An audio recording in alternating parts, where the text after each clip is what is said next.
Racikan Berita 1. Ya, Assalamualaikum warahmatullahi wabarakatuh. Alhamdulillahirrabbilalamin. Barusan ini kita telah audiensi dengan beberapa komisioner dari Kompolnas. Ya, Kompolnas, dan ada beberapa petinggi di sini. Ya, kami mengajukan pengaduan sebenarnya, ya kan, dari hasil gelar perkara kemarin. Ya kan, gelar perkara kemarin itu di dalam surat karo wasidik pada kami menyatakan bahwa itu adalah hasil gelar, hasil dari kesimpulan gelar. Nah, karena pada saat itu yang ikut gelar itu termasuk Kompolnas, Komnas HAM, Ombudsman, kemudian DPR dan sebagainya, maka kami konfirmasi apa betul bahwa hasil ini merupakan juga persetujuan dari Kompolnas. Ya kan, ternyata Kompolnas belum mendapatkan surat itu. Belum mendapatkan surat yang diberikan pada kami ya sebagai terlapor ini, ya kan, diberikan pada kami. Ya, oleh sebab itu bahkan beliau minta kopinya dari kami. Ya kan, bahwa mereka termasuk Ombudsman belum pernah memberikan masukan. Bahkan kemarin dinyatakan masih dibuat dalam proses pemasukan. Dan harapan beliau ini kita akan diadakan pertemuan lagi, mudah-mudahan dalam waktu dekat ini kita akan adakan pertemuan lagi, dan Kompolnas mengharap semua orang yang terlapor yang ada di daftar SPDP itu dihadirkan agar mereka bisa mendapatkan informasi yang komprehensif.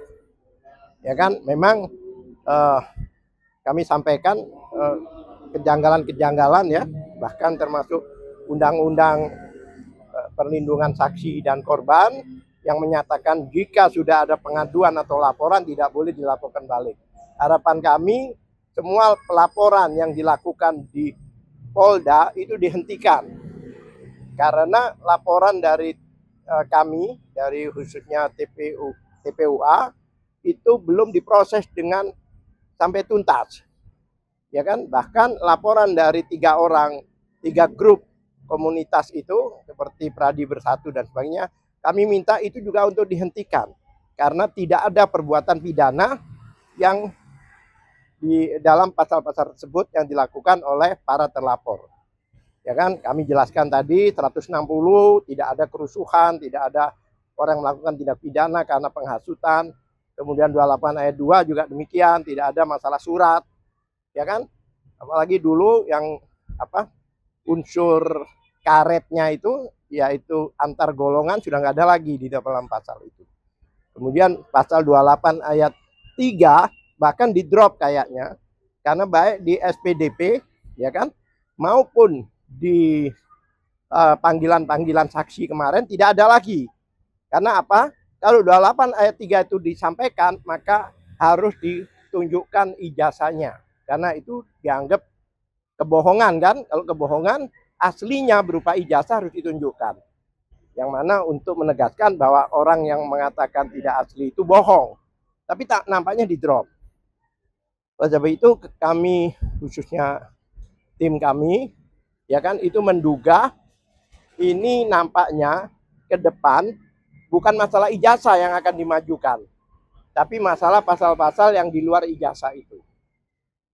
Ya, di antaranya kita lihat dari SPDP yang tidak jelas, yang mana delik aduan, ya kan, digabung dengan pidana umum yang tidak ada hubungan. Kalau delik aduan itu kan subjektivitas dari pengadu seharusnya. Tapi katanya di pengembangan. Apa kewenangan polisi mengembangkan satu delik aduan? Ya kan? Bahkan Jokowi mengatakan saya tidak melaporkan yang lain. Saya masalah YouTuber itu saya tidak melaporkan. Bahkan terus siapa? Kok tiba-tiba muncul nama-nama itu?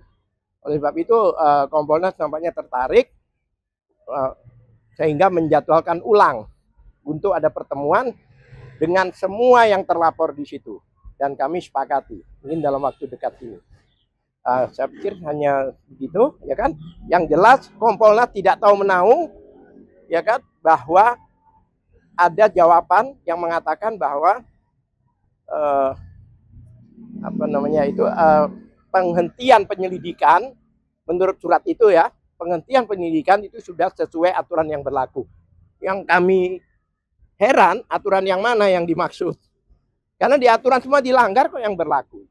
Tapi yang argumentasi yang di surat itu dinyatakan bahwa itu berbicara masalah barang bukti. Padahal barang bukti itu adanya kalau sudah di persidangan. Kita gelar perkara khusus itu sebenarnya untuk menguji apakah pemeriksaan laboratorium itu sesuai atau tidak. Itu sebenarnya dengan ketentuan yang ada. Bukan masalah barang bukti. Terima kasih. Ya. Mungkin dilanjutkan oleh Ibu Tika. Nanti bisa ditambahin lagi ya Pak? Boleh. Ya. Baik, bismillahirrahmanirrahim. Assalamualaikum warahmatullahi wabarakatuh. Menyambung dari Pak Abdullah Al-Katiri dan kawan-kawan selaku kuasa hukum saya, Dr. Tifa. Jadi kami sudah 2 kali mengirimkan surat kepada Kompolnas sebagai pihak yang independen dan memiliki tupoksi untuk mengawasi kinerja dari kepolisian. Dan setelah 2 kali kami bersurat, alhamdulillah hari ini Selasa 5 Agustus 2025 kami diterima oleh komisioner bahkan oleh ketuanya, dan kami bisa memaparkan apa yang menjadi keberatan-keberatan dan keluhan kami. Karena Kompolnas ini, Komisi Polisi Nasional, dibentuk oleh Presiden untuk memang salah satunya selain mengawasi kinerja dari kepolisian, juga menerima aduan atau keberatan-keberatan dari masyarakat. Maka itulah kami menggunakan hak kami sebagai warga negara. Untuk salah satunya adalah meminta agar Kompolnas melakukan pengawasan langsung terhadap proses hukum yang sedang berjalan, yang kami alami, baik di Barreskrim maupun di Polda Metro Jaya. Dan kemudian Kompolnas sebagai salah satu komponen yang hadir pada gelar perkara khusus yang diadakan oleh Barreskrim tanggal 9 Juli 2025 yang lalu, dihadirkan sebagai pihak independen untuk memastikan objektivitas, akuntabilitas, dan profesionalitas dari pihak kepolisian dalam hal ini. Dan kemudian disitulah kami juga menyampaikan, karena saya pada acara gelar perkara khusus tanggal 9 Juli 2025 dihadirkan oleh TPUA, Tim Pembela Ulama dan Aktivis, yang menyampaikan dumas atau aduan masyarakat kepada Barreskrim sebagai saksi ahli, saksi sekaligus saksi ahli. Dan kemudian pada waktu itu saya juga kemudian terkejut karena apa yang kami paparkan tidak digunakan oleh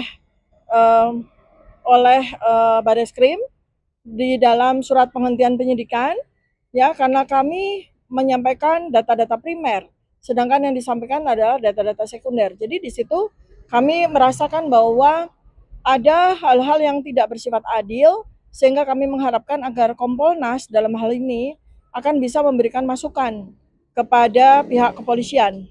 Kemudian kami juga ya memiliki jelas kebebasan akademik dan hak konstitusional sebagai warga negara Indonesia untuk yang terlindungi jelas oleh Undang-Undang Dasar 1945 pasal 28, juga oleh Undang-Undang Keterbukaan Informasi Publik tahun 2008 nomor 14, serta Undang-Undang nomor 12 tahun 2012 tentang pendidikan tinggi, di mana kami adalah sebagai sivitas akademika, di mana sebagai akademisi saya bekerja berdasarkan kajian ilmiah dan standar etika profesi.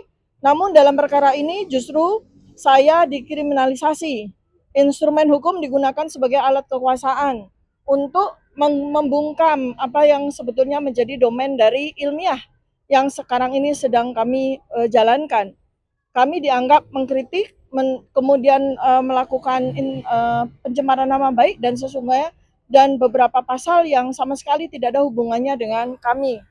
Jadi alhamdulillah, sebagaimana juga yang tadi disampaikan oleh kuasa hukum kami, bahwa Kompolnas selain tidak sekedar menerima kami dengan baik, tapi juga memberikan respon yang sangat positif, dan mereka juga menginginkan mendapatkan keterangan-keterangan tambahan dari 11 terlapor lainnya yang tentu saja mereka sebaiknya menggunakan hak mereka untuk juga berdiskusi bersama para komisioner dari Kompolnas.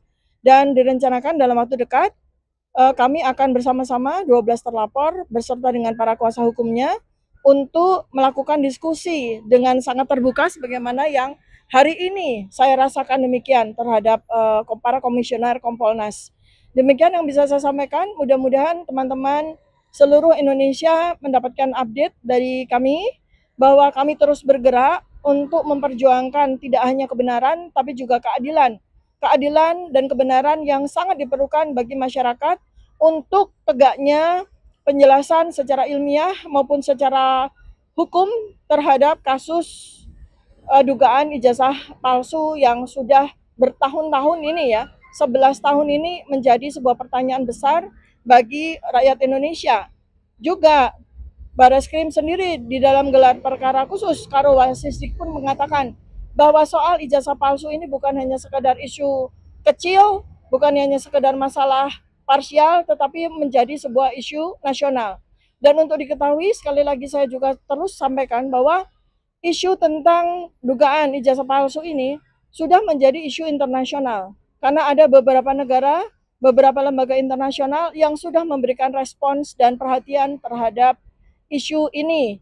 Jadi mudah-mudahan Presiden Prabowo Subianto beserta segenap jajarannya dan segenap rakyat Indonesia, sahabat-sahabat sebangsa dan setanah air bisa mengikuti sebuah perjuangan yang kami lakukan dari hari ke hari untuk menuntaskan masalah dugaan ijazah palsu ini dengan cara yang sangat terhormat, dengan cara ilmiah, dengan cara hukum untuk mewujudkan keadilan dan kebenaran. Terima kasih.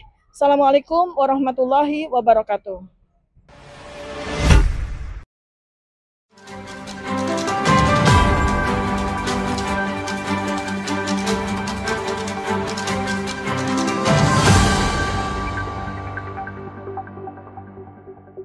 Racikan Berita 1.